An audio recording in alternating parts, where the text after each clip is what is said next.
Well, hello again. Welcome again to another podcast, Down to Earth but Heavenly Minded. I'm your host, Rish, and today we're going to be looking at our fifth episode in the textbook for life, the Bible.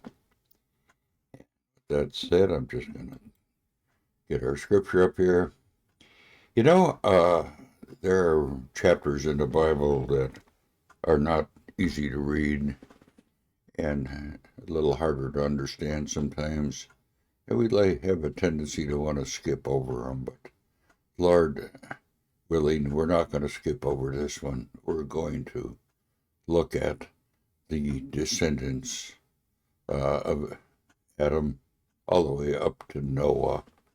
And we're going to see that they lived many years compared to today. But I believe that as time went on, things deteriorated, and especially after the flood, in the lifespan got less and less. I could imagine what it would be trying to live in this body for 900 years. It wouldn't be easy. But let's just look at this chapter, and I'll make some comments as we go along because it is an interesting chapter, even though it's not the easiest one to read. So we're going to be looking at Adam's descendants uh, up to Noah, and this is in chapter 5 of Genesis. Now, this is the book of the generations of Adam, and God kept pretty good records. And when God created man, he made him in the likeness of God, and that's very important. We got to keep remembering that. Male and female, he created them, and he blessed them and named them man and woman when they were created. When Adam had lived 130 years, he fathered a son in his own likeness. Okay, that's very important. After his image, and named him Seth. So now we see we are in the likeness of our fathers and our fathers' fathers and so forth. And the days of Adam after he had fathered Seth was 800 years. And he had other sons and daughters. So we're not given the names of all his children, but just his firstborn. Or in this case, this would have been his thirdborn. Thus all the days of Adam lived 930 years, and he died. And Seth had lived 105 years, and he fathered Enosh.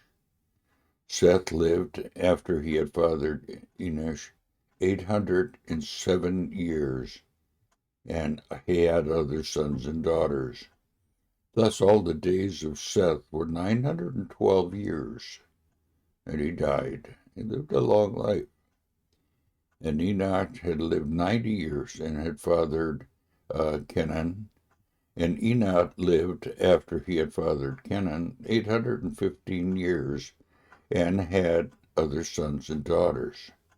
Thus the days of Enoch was 905 years, and he died. Now when Kenan had lived 70 years, he fathered Mahalath. And Kenan lived after he had fathered Mahalath 840 years and had other sons and daughters. Thus all the days of Kenan were 910 years, and he died. And Mahalath lived 65 years, and he fathered Jared.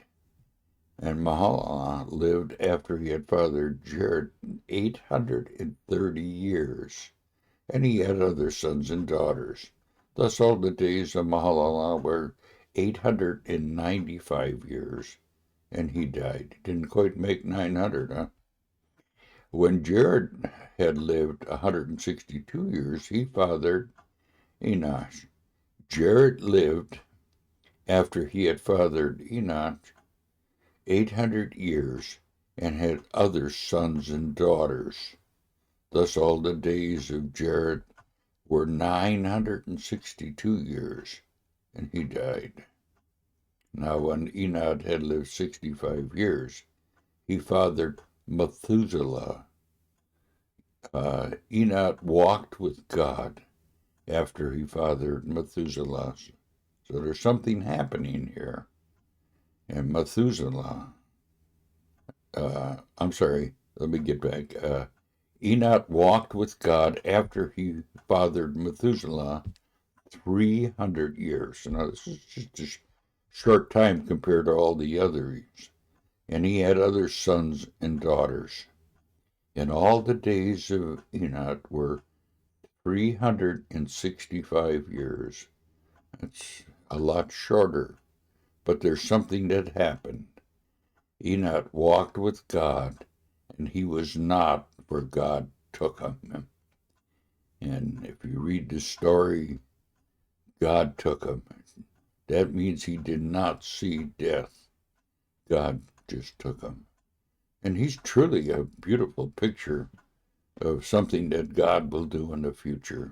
And we'll talk about that later.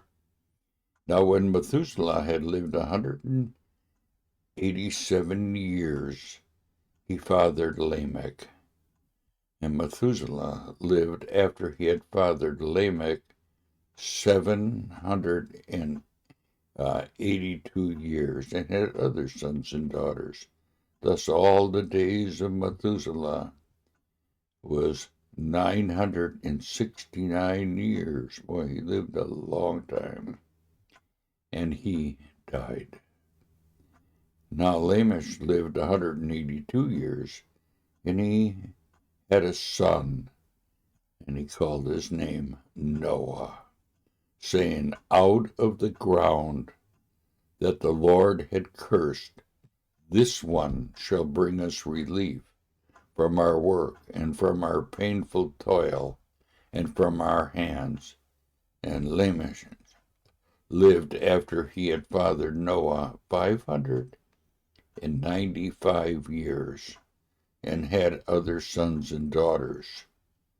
Thus all the days of Lamech was 777 years, and he died. And after Noah was 500 years old, Noah fathered 3 sons.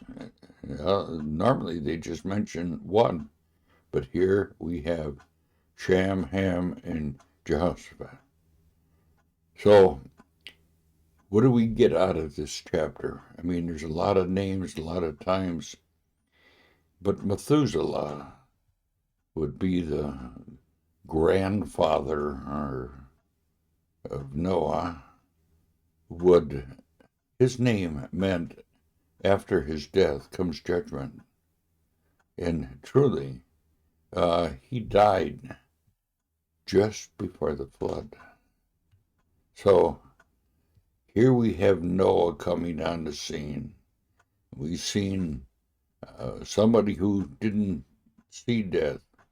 We have a lot of information in this chapter that carries on into other parts of the Bible. But if we would skip over chapters like this, we wouldn't have this information. So we got to remember that we need the whole counsel of God, not just part of it. You know, when we think about the sons of Noah, they play a big part too in what follows in the Bible. We need to understand all these genealogies to try to understand the entire Bible. So we have all this information, and we will carry it on as we go through the rest of the scriptures. And so in our next reading, we're going to continue on now where we're leaving off in this chapter. We're going to continue on with Noah and his sons and what happens. You know, when God looks at us in the world today, he sees so much evil. And there was a lot of evil in Noah's day. And in the New Testament it says, as it was in the days of Noah, so shall it be on the coming of the Son of God. when Christ is getting ready to come back the second time, the world will be like it was in the days of Noah. And we're going to see that as we move on in our textbook for life, the Bible. So I hope you join me next time. With that said, I'm going to end our recording today. Bye for now.